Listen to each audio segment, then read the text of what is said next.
प्यारे बच्चों, आज हम हिंदी व्याकरण में समास के भेद पढ़ेंगे। समास के 6 भेद होते हैं। अव्ययी भाव समास, तत्पुरुष समास, कर्मधारय समास, द्विगु समास, द्वंद्व समास और बहुव्रीहि समास। इसमें से आज हम पहले 2 भेद पढ़ते हैं, उन्हें अच्छे से समझें। पहला है अव्ययी भाव समास।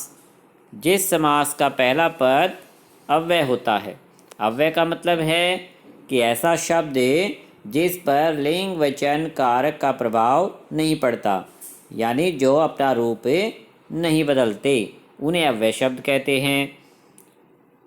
तो जिस समास का पहला पद अव्यय होता है और पूरा समास युक्त पद यानी पूरा समास शब्द अव्यय की तरह कार्य करता है, उसे अव्ययी भाव समास कहते हैं।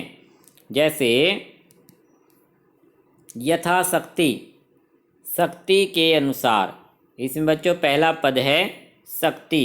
शक्ति एक ऐसा शब्द है, अव्यय शब्द, जिसका रूप परिवर्तित नहीं होगा, इस पर लिंग वचन कारक का प्रभाव नहीं पड़ेगा। और जब शक्ति के अनुसार शब्द को मिलाकर समास युक्त शब्द बनाया यथाशक्ति। यथाशक्ति जो पूरा शब्द है वो भी अव्यय की तरह ही काम करता है।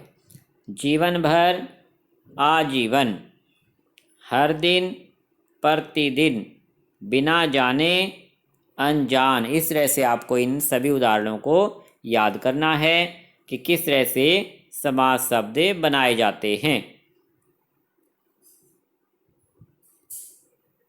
दूसरा भेद है तत्पुरुष समास। जिस समास का दूसरा पद प्रधान होता है।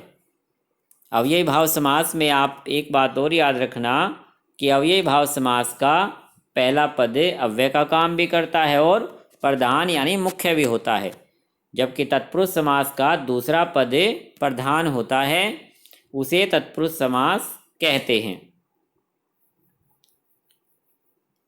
तो अव्ययी भाव समास का पहला पद प्रधान था और तत्पुरुष समास में दूसरा पद प्रधान है। पद का मतलब शब्द। जैसे शरण में आया हुआ, तो जो आना है, आना यहाँ पर प्रधान है, मुख्य शब्द है। ग्राम को गया हुआ, जाना यहाँ पर मुख्य शब्द है। तो शरण में आया हुआ शरणागत, ग्राम को गया हुआ ग्रामगत। तो इस तरह से यह तत्पुरुष समास कहलाता है। अब बच्चों, तत्पुरुष समास में जो विभक्ति चिन्ह आते हैं वह कारक के विभक्ति चिन्ह का प्रयोग होता है कि इस समास में कारक की विभक्तियों को, से, द्वारा, के लिए, को, का, के, में, पर, ये सभी क्या हैं? कारक के विभक्ति चिन्ह हैं। कारक के भेद कभी आपने पढ़े होंगे पिछली कक्षाओं में कि जैसे कर्ता ने कर्म को, कर्म से शुरू है, यदि विभक्ति चिन्ह यहाँ पर कर्ता का विभक्ति चिन्ह प्रयोग नहीं किया जाता तत्पुरुष समास में। तो कर्म को करण से या फिर द्वारा, करण के 2 विभक्ति चिन्ह होते हैं, एक होता से और एक होता द्वारा।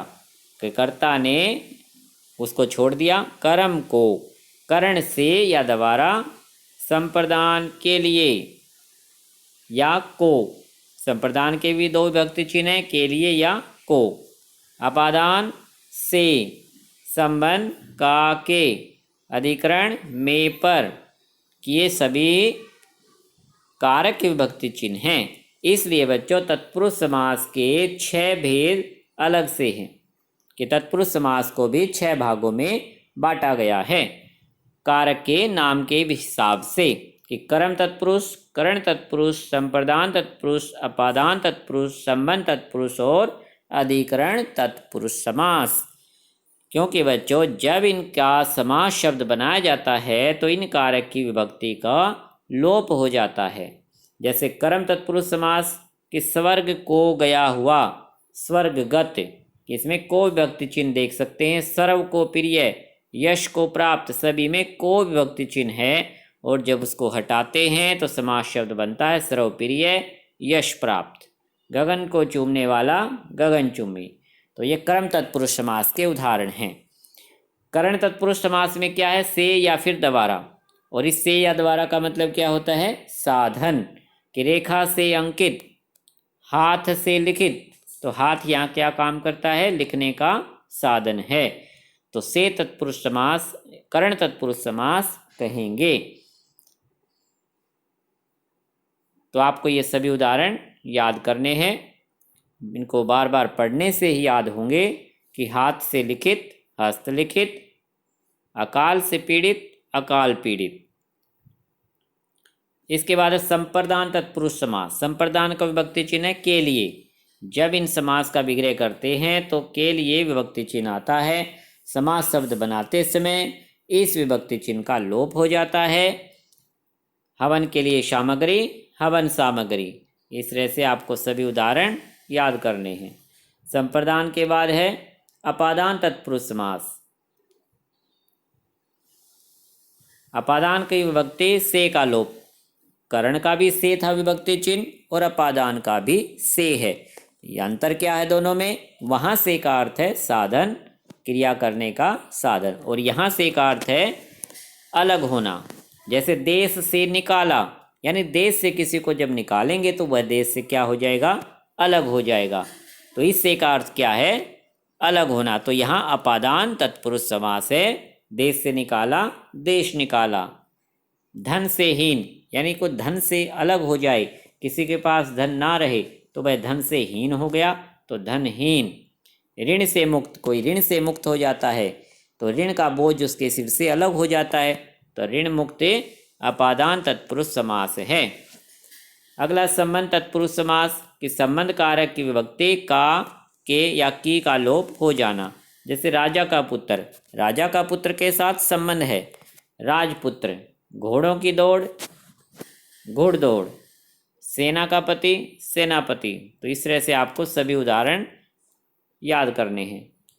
तत्पुरुष समास का आखिरी भेद है अधिकरण तत्पुरुष समास। अधिकरण कारक की विभक्ति में या पर का लोप हो जाना। जैसे वन में वास, कि वन में कोई रहता है तो वन में वास कर रहा है, यानी वन उसके रहने का आधार है। तो में को हटा देंगे तो शब्द बनेगा वनवास। नगर में वास, नगरवास। घोड़े पर सवार, यानी घोड़ा उसकी सवारी का आधार है, तो पर विभक्ति चिन्ह भी अधिकरण समास का होता है, अधिकरण कारक का होता है। इसी आधार पर यह अधिकरण तत्पुरुष समास बना है। घोड़े पर सवार, घुड़सवार। तो ये सभी उदाहरण आपको याद करने हैं। नेक्स्ट टाइम हम पढ़ेंगे कर्मधारय समास, समास का तीसरा भेद। तो आज बच्चों अव्ययी भाव समास में क्या था? पहला पद प्रधान। तत्पुरुष समास में क्या है? दूसरा पद प्रधान। और तत्पुरुष समास के कारक के विभक्ति चिन्हों के हिसाब से कर्ता और संबोधन को छोड़कर 6 भेद बनते हैं। आपको ये सभी याद करने हैं, इनके उदाहरण। अच्छा बच्चों, धन्यवाद।